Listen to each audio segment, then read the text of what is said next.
You're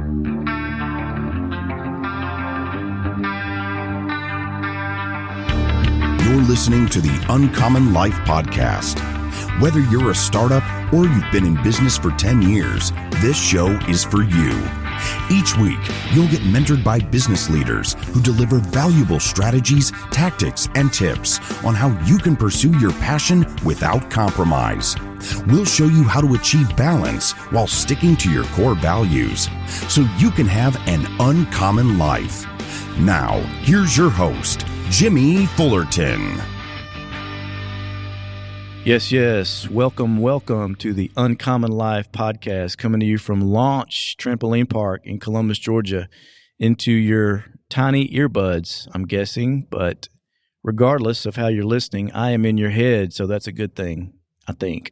Today, you're going to want to listen to this one because I am interviewing Sasha Pagano. She has a very inspiring rags to riches story, and she has a very unique personality, very authentic, but dynamic also. And she really has done well for herself. She built a mega multi-level marketing business with over 10,000 clients. She has some amazing superpowers. One of those is resilience. If you listen to her background, you'll understand what I'm talking about. And she also is an amazing connector. And on this episode, you're going to learn some strategies about connecting and the art of connecting other people that has the potential to skyrocket your income. So this was a lot of fun. I know you're going to enjoy this, so stay tuned. Here it comes. Hello, Sasha. How are you doing today? Hey, good morning or afternoon. It's afternoon now, and it's still raining. Yes. So thank God we're getting rain. Yeah, thank God. More rain. Where's Moses? Yep, that's right. Time to build an ark. So Sasha Pagano is who I'm talking with today. And Sasha, you have a very interesting story, and I would like for you to share that story, please. Yeah. Well, I got down here about 8 years ago. I was born and raised in West Central Missouri. So it's plains out there. It's in the Midwest, and it was super humble beginnings. And I used to be ashamed of saying, but now I think it built me. The fact that I was born into poverty. I had a 16-year-old mother and a 30-year-old father, and all the socioeconomic, emotional issues that went along with that.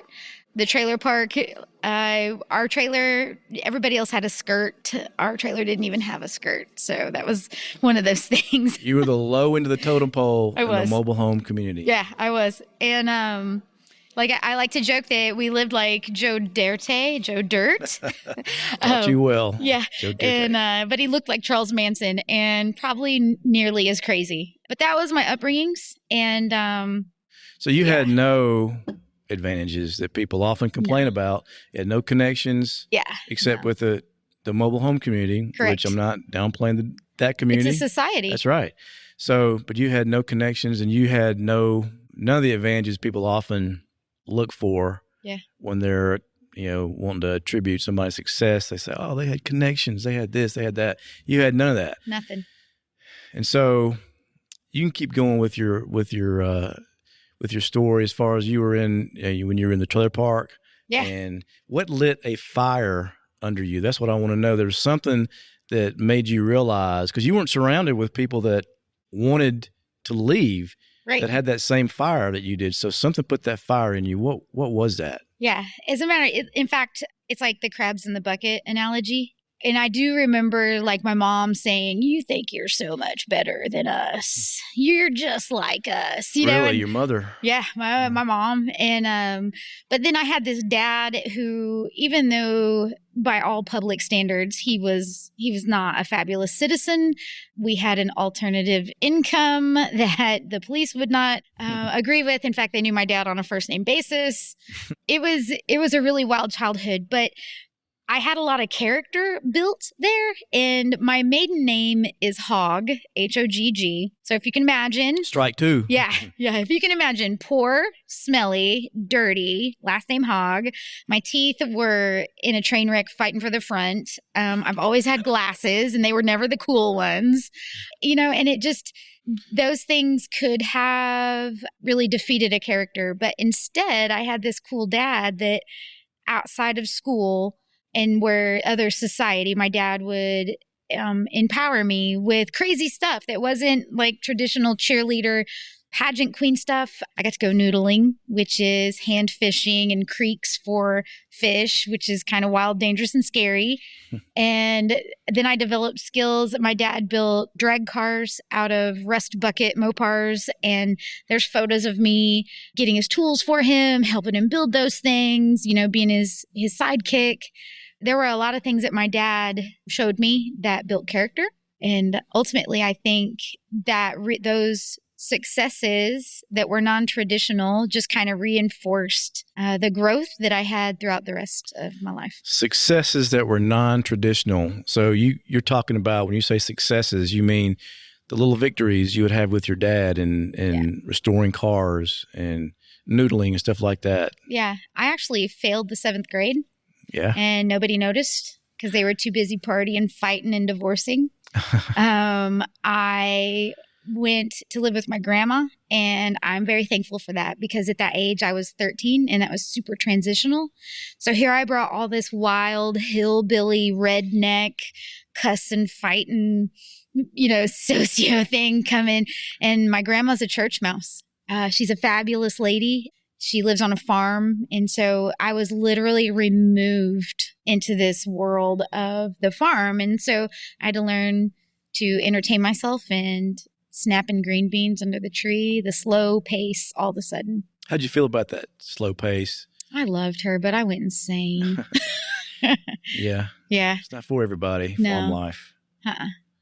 So that's a lot to overcome just right there. That's stuff that for most people, I believe that would probably keep them locked into whatever environment they're in. But you found something inside to drive you out of there. So you decided one day to pick up with, did you have a child at that time when you had a child? When did you have a child? So I was a high school dropout at 16. Yeah. And then I went through a couple little waitress jobs and paid my own bills and moved out. And then I got pregnant at 20 with Joshua. Now, were you still in Missouri? In Missouri, okay. Yeah. I thought my life was over. I thought I was just like them. I was like, oh my God. It's happening to me. I'm repeating the cycle. And I started panicking. I cried there in the doctor's office. And he was like, what's wrong? And I'm like, I wasn't supposed to ever have kids. I never wanted to put a kid through what I just went through. I'm just a kid. I don't know where I'm going. Joshua saved me. That was my pivot. That was your pivot. That was my pivot. Everybody has to have a pivot. Yep. So you made a decision you were going to leave Missouri. Oh, I stayed there still because the crab bucket. The crab bucket. The so crab you stayed bucket. there a little while longer. Yeah, my mom was a bartender, so I became a bartender, So why not? My kid had to sleep at night, and I got to see him through the day, and I worked at night, and I made cash. And then, I worked in the bar. I was a bartender overall close to 15 years. Throughout that, when I was pregnant with Josh, I got my GED because in that town, there's factories and farming. So in order to get a factory job that had insurance, and I didn't have any of that for my kid, I went and got the GED. I never studied. This was in the 90s before flip phone before even flip phones, before phones really. Before the internet got full going. Yeah. So I went and did that, and then I went to college. I owned a bar so you went to in college. between. So that's you're breaking the path right there. You did this in Missouri, right? So you ended up. How did you get a loan? You get a grant? So I am the first person to get a diploma, and then I went because I took that GED. I qualified for a scholarship to the local 2-year college because my town is tiny. It's like 10,000 people, but they have a 2-year college. They call it Plywood University. I'm serious. And so I went to school for free, and then I got some Pell Grants because I was a single, low-income mother And so I got some Pell Grants, and then I graduated there and I went to the next college, which was the next town over, because I didn't know how to look for my dream college. But I also had all these restraints. I was a single mom with very little income. And over there, I got grants and scholarships and things like that, and made it through my master's with community counseling. So you went to college with the plan of you wanted to do what with that degree? In fact, I'm published 3 times in peer-reviewed journals, won conferences, and I wanted to help single parent, low income. Wait. Did you forget where you were from? Right. You can't publish stuff. Right. From Missouri. Yeah. So in the trailer park. No offense to the Missourians out there. Sure. Yeah. So you got a master's degree in psychology and were actually published. So you're making some progress. You've already you've broken the pattern. Yeah. So, okay, let's go from there. My dad was dying of brain cancer, and I was forced to look at life a little differently. It totally changed me again. And all of a sudden I was like, oh, I do not want Joshua going to high school here. I do not want him having to live these old, these predetermined things, of what he might have to be if teachers knew that he was my kid, like all this thing. And so I took a job that traveled me around the United States. And honestly, every city I landed in that they put me into work, I would look at the school system and I would look at the culture. I wanted Josh out of there. I wanted something better for my kid. And my whole life, I've been running from that black hole of the trailer park, one paycheck away from, you're going to be right back where your mom started, you're no better than the rest of us. So, yeah. And that's how I got down here. It was between Columbus High School. I know that a bunch of people listening are going to be like, woohoo, because they're all about their Columbus High. That's right. Or Round Rock, which is north of Austin. I know people listening will be like, heck yeah, that's a great school also. But Columbus High had a 98% rate of placing their students with full ride scholarships, and I had nothing saved for my child. So I had to have that angle. And so that this is where we came. Okay. Yeah. Okay. So let's go forward. Let's talk about Thrive. Yeah. So progress me from what you were doing with the school system. Okay. So you went from there. And how'd you get into, let's talk about Thrive. What is Thrive? So I am an independent brand representative for a supplement company called Lavelle, and they have a product called Thrive. And I started using that product because I was doing all the stuff that everybody in my Facebook timeline and in my circle were doing. They were, swilling back coffee, and I was drinking energy drinks on bad days. And, is that not healthy? Well, if you pee and it's green, there's a problem. Yeah. And so I just switched up, and I had a friend I trusted, and she introduced me to it. So I ordered, and from there I saw the business side of it, and it was kind of a no-brainer to share with other people. And in 5 years' time, there's now 10,000 accounts within my personal branch of this exploding industry, and that's around the world. So that must translate to a substantial amount of income that somebody coming from a trailer park is probably not used to and probably weren't expecting. So you came to Columbus. So you were in Columbus when you became part of Thrive. Is that right? Yep. And so you knew nobody in Columbus. I mean, you had been in Columbus how long when you started Thrive? Like literally months. So this type of marketing, also known as multi-level marketing, is notorious about you got to have a sphere of influence that you can connect with. Yep. So I guess this is one of those types of businesses, though, where it's not geographic specific, but it does help in your community. So how did you build your network? What are some key things that helped you to build your network? Well, there's Facebook is free. And I'm also a no filter friend. And everybody that knows me knows that. So if I'm going to tell you something, you're probably going to get it straight. I'm a no BS. And so when people saw me, just saying, hey, I feel better today or whatever, hey, I made this much money, or hey, I got a free car and I gave it to my grandma, which I did. Hey, I got another free car. Hey, I got this. Hey, I'm on these vacations. People were like, I think authentically, they knew that it wasn't because I had any advantage over them. So the people from back home were seeing this and they were like, dang, it's that girl. If this girl can do this, that hog girl. That hog girl's doing this.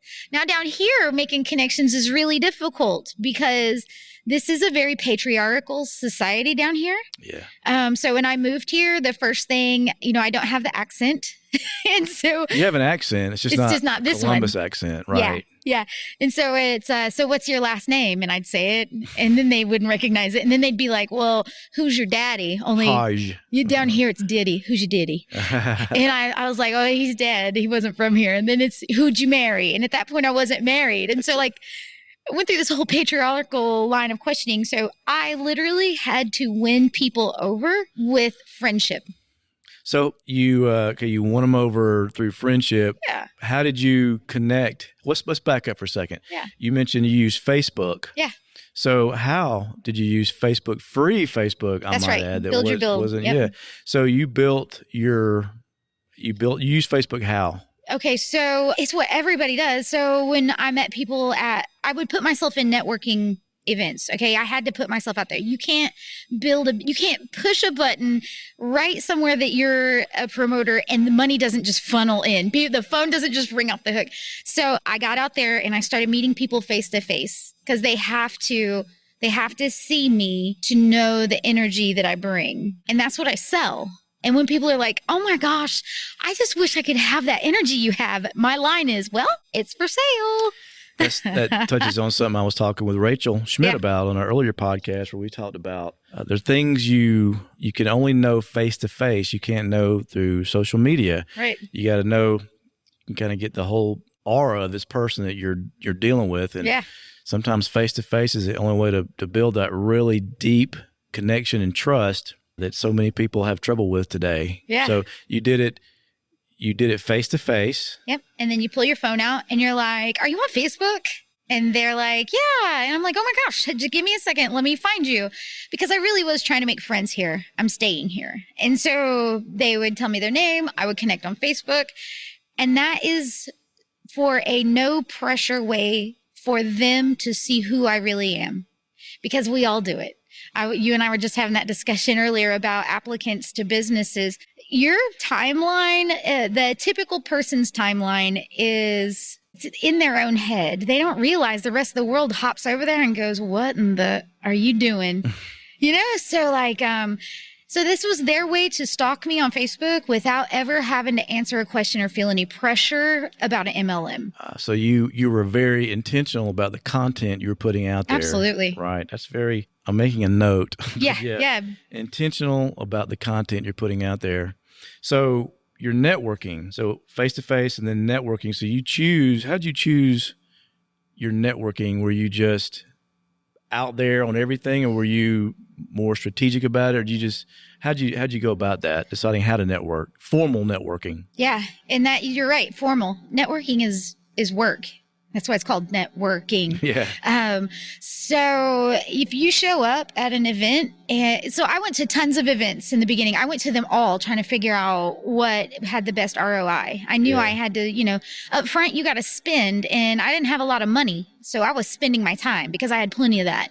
So I got out and I got into everything, and it's been years now. It's been 5 years that I've been thriving that business. And so I learned where my return on investment was. I learned where my pool of people are. And, can you walk me just really quick, if possible, through how did you determine what your ROI on networking was? So I don't treat it like speed dating because I'm not memorable and they're not memorable. If you just go through and boom, boom, boom, see how many cards you can give out, see how many you can get back. Right. That's nothing. They don't remember you. You didn't establish anything.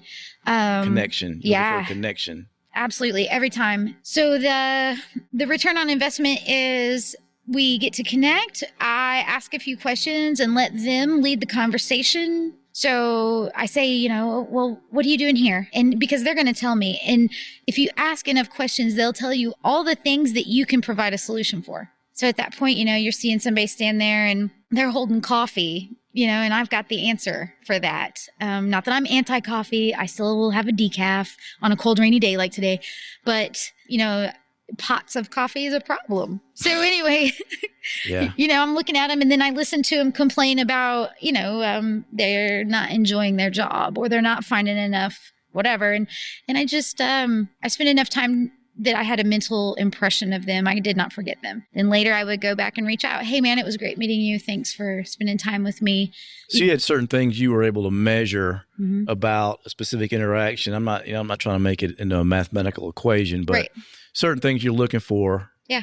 If you can make an authentic connection with somebody Yes. that you just described, kind of Yes. what that looked like, Yep. then that's how you would use that to evaluate that event. And then you would see the value of, I guess networking events differ from, whatever. They're all different. Yeah. So different. I Yeah. mean, What are some of your favorites? I don't want to put you on the spot. I don't want to. yeah. Okay. So, You don't care? yeah, I don't care. I really don't care.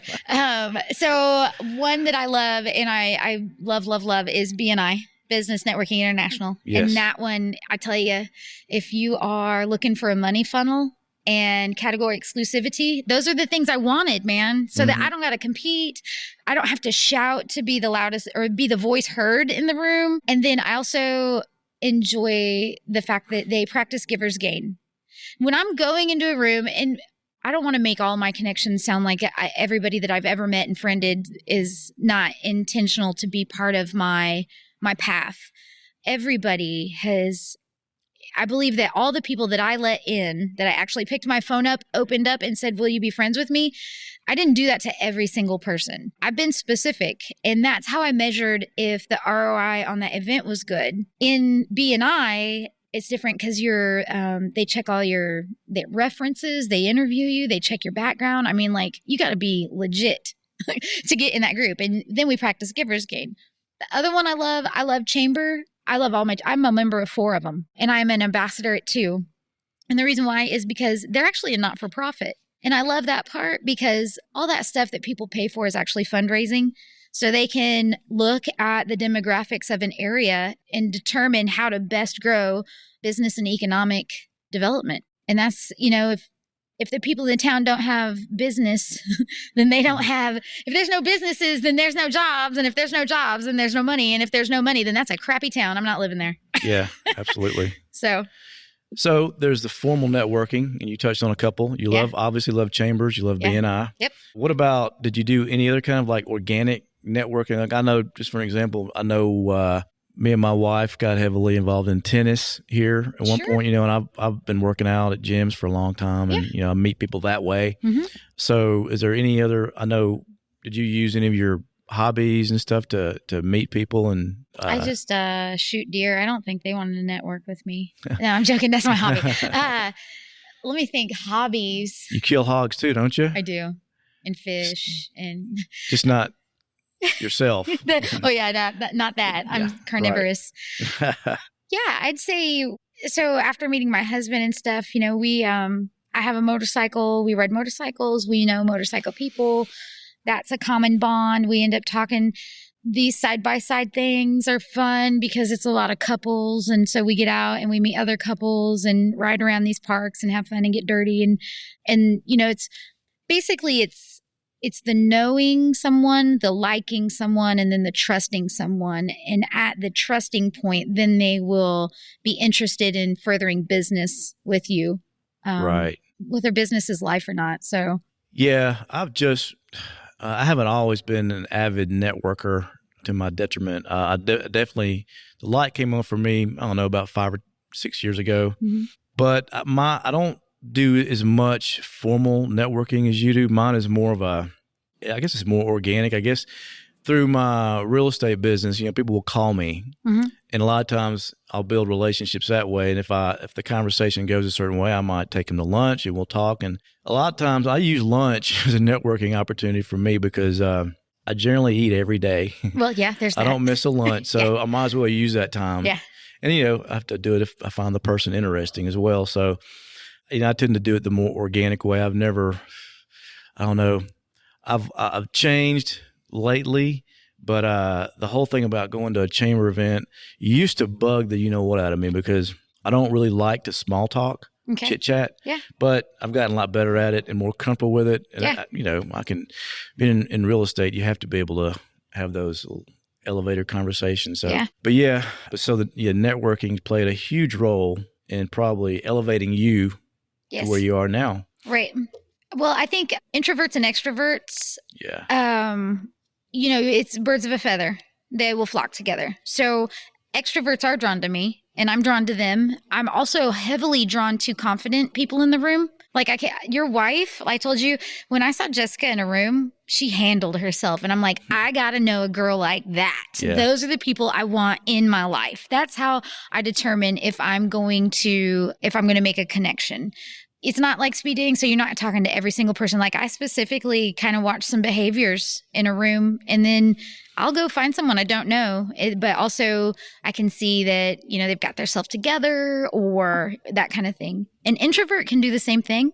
An introvert can go and in their mind, they need one conversation because one genuine conversation beats the crap out of 500 fake. Yeah, that's the way I've always looked at it. I'd much rather have, if I'm in a room full of people, and I can find that one or two people that I can get into a extended conversation with. Sure. I'm not one of those that will go intentionally work the entire room and talk to everybody in there. I'll find somebody, and I'm not saying this is right, but what I've done in the past is I'll find a couple of people that I can really connect with. And usually it'll wind up being a good, genuine, authentic relationship. Yep. But I see the value, though, and sometimes if you don't work the room, you don't really know who's in there. Yep.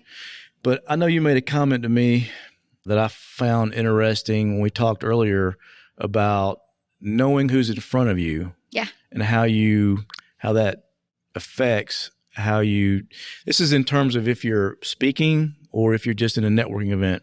Yeah. Both? Oh, depends on where the conversation goes. Yeah. Okay. So I do a ton of stuff right now. And it's not like I woke up one day and was like, blink, I have 4 chambers and this many BNIs and this much network and 4 businesses between my husband and I. This is a process that is integrated and it's something like going to the Olympics. I don't know how many hours Michael Phelps spent in the water, but I'm going to guess it's a lot. Right. But I only saw him for how many minutes at a time in a pool. Yeah. But he was phenomenal. And I think that's part of how I determine where the conversation goes is I'm in the pool and so are all the other fish. And I just got to figure out by letting them talk, they're going to tell me what they need. And then I have all these options that are, it's integrated into my being. It's like I am a representative of an auto repair garage. I am a representative of this organization, of that organization.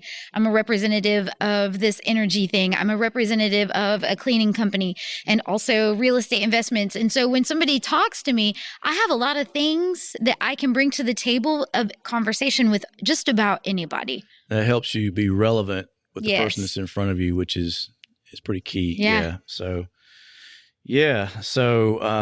learning also, I like what you said about when you're talking to somebody, don't be so many people when they're having a conversation are about trying to get their message out and present themselves the right way. That's why so many people forget names, myself included. But I have learned that I have become a much better listener because really it's all about finding out what the person in front of you needs and how you can help them out without expecting anything in return. Yes. That's what really, for me, that's what's worked the best. It really helps develop an authentic relationship. And, if you do that, it tends to come back to you. Yeah. So what I've learned is when I do that, I'm a good listener trying to make sure that this person is, I'm going to be kind of cocky and say worthy of the circle, of my time, because I've only got so much. I've got to make sure I'm spending it right. Right. So they're valuable. And once I figure if somebody's valuable, the thing I do is I try to help them and connect them with other people in the room that would share the same clientele base or be somebody who'd be a great business partner with them or help them solve their issue if I can't. And by sending somebody out of my network that I already know, like, and trust,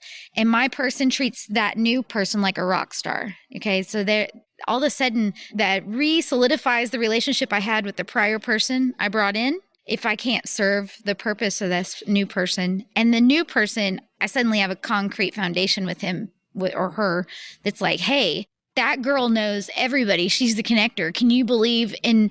And as long as that good cycle of referral happens, then I keep that relationship too. Even though they're the ones actually doing the work, they remember me because I'm the one that put it together. And the next time, now I've got 2 people out there that ask me, hey, do you know somebody who? And I normally do because I've been years working in this area on all these groups. Right. And so it's interesting. It sounds like have you ever read Michael Mayer's book, The 7 Levels of Communication? Because it's actually almost verbatim.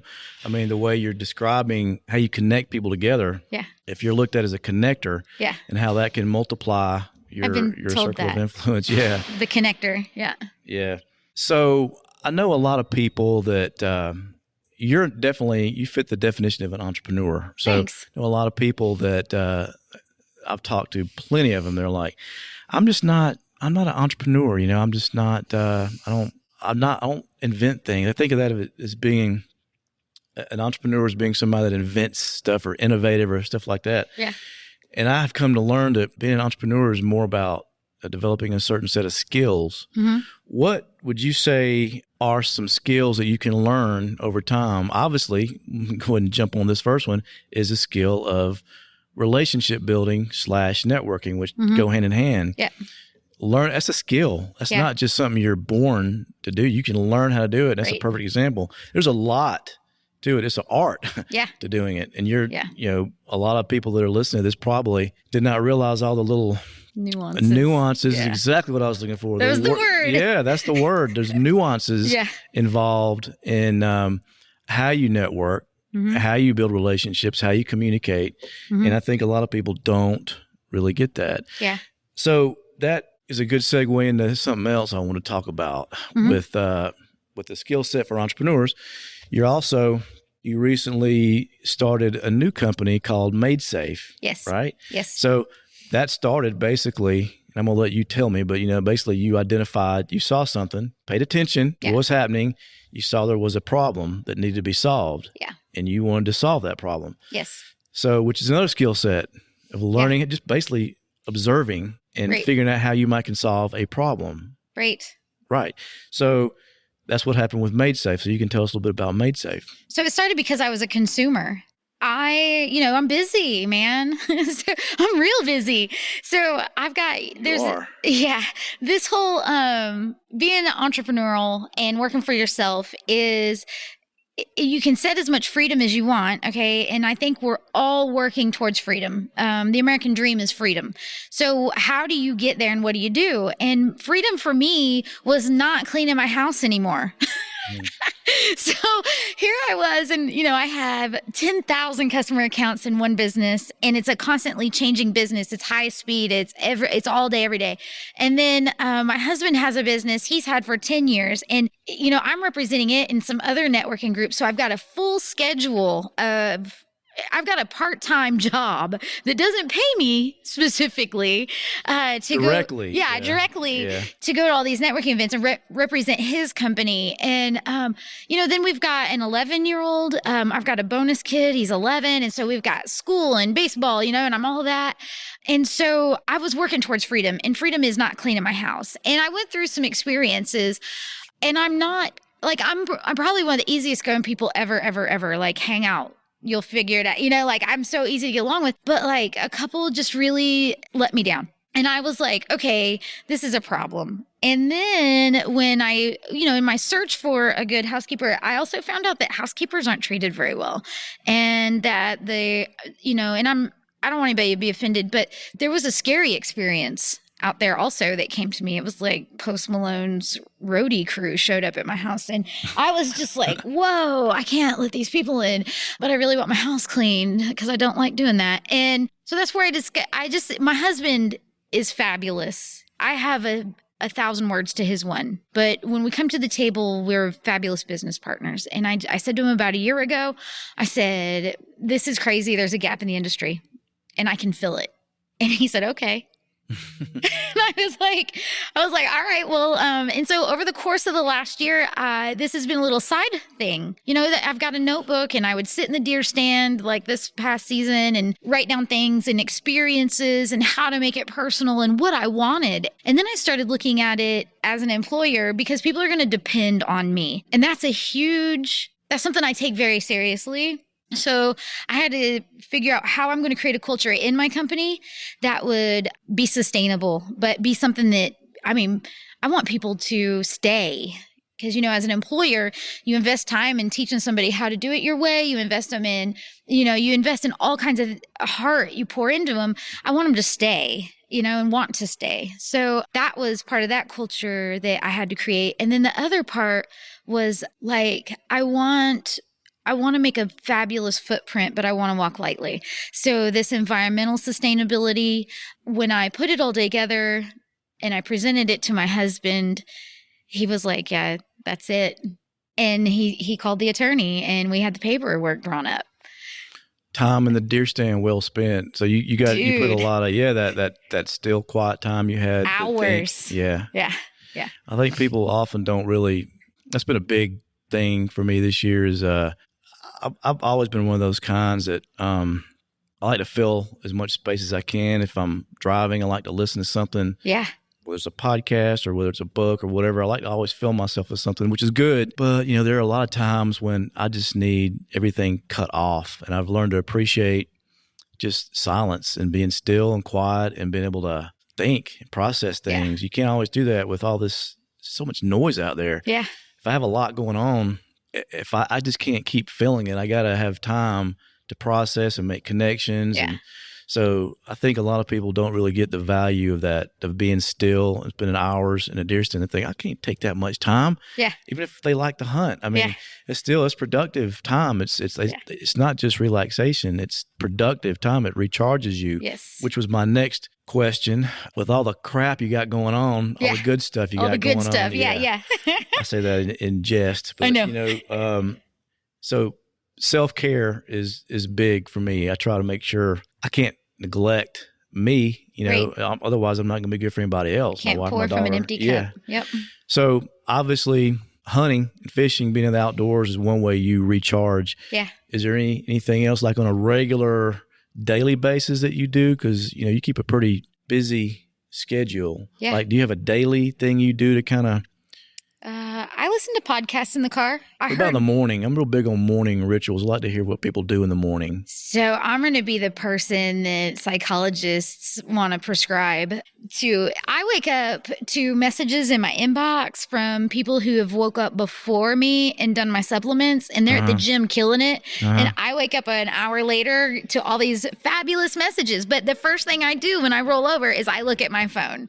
And there's a lot of people that are like, oh, that's horrible. You need to read your devotional first and you need to, you need to stretch and do this many yoga poses. I don't. I was just talking to somebody about that. Yeah.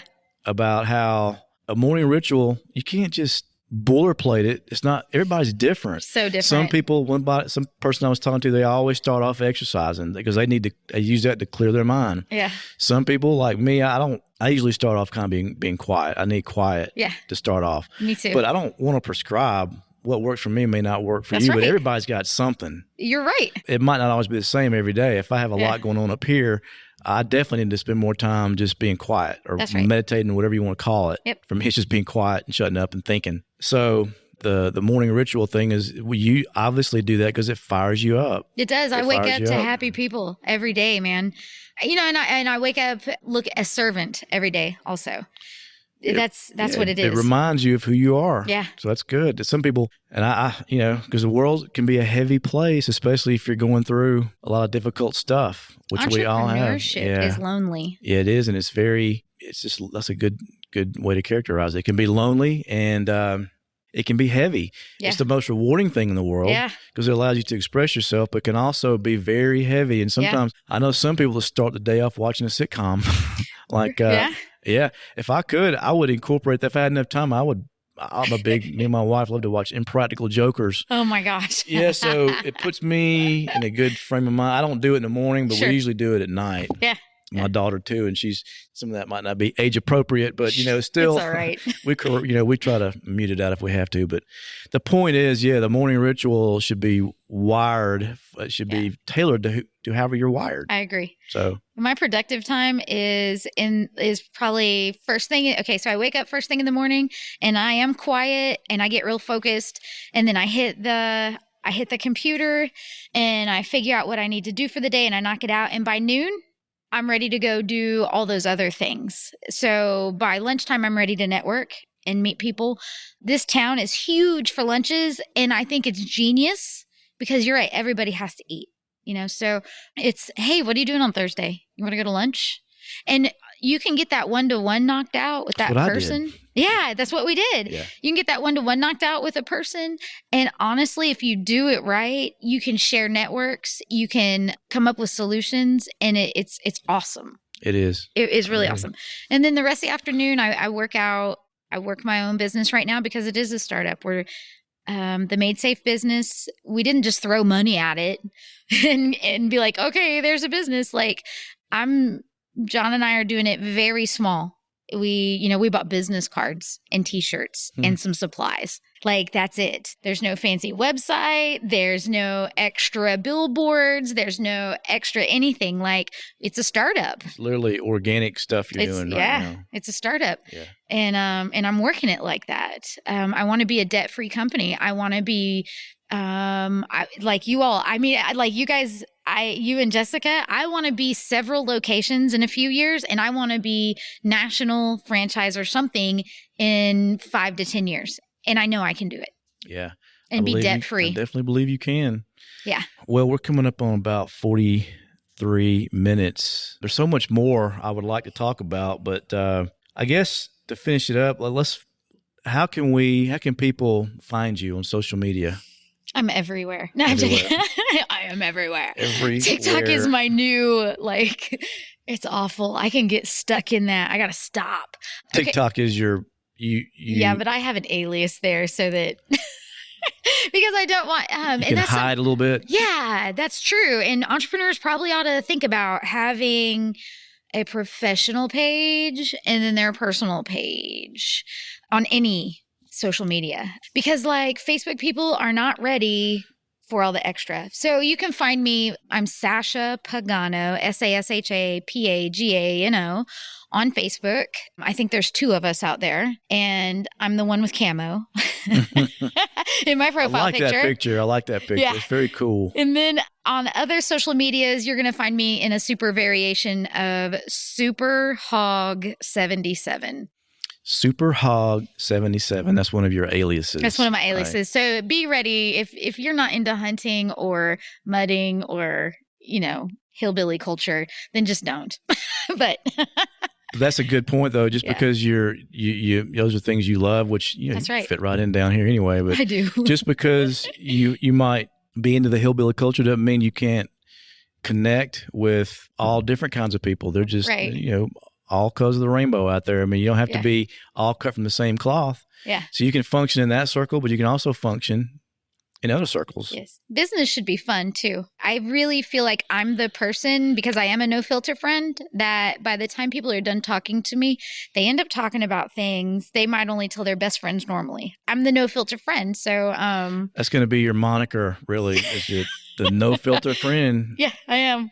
I live in a no judgment zone. I mean, once you figure out that where I came from, people are like, oh yeah, well, my mama stories are tend to be more open, when they sense they're around somebody that's authentic, and willing to be vulnerable and share what they've been through. Yeah, it tends to open them up. Absolutely. I found that too. And business doesn't have to be stuffy. Like, it doesn't have to require a suit and tie. If anybody knows me, I show up and I've got these boots, some jeans, and a regular shirt, and I don't wear makeup and I don't do my hair. So, business can be very profitable and authentic and laid back. You just. Well, I could not agree more. And I guess it's a good time to end the interview, but you know what? It's been a pleasure. Thanks. It's been a great interview. I would love to do this again sometime. Yeah. So let's pick another topic. We sure will. But anyway, thank you. I appreciate it, Sasha. Yeah. Sweet. This is the podcastfactory.com.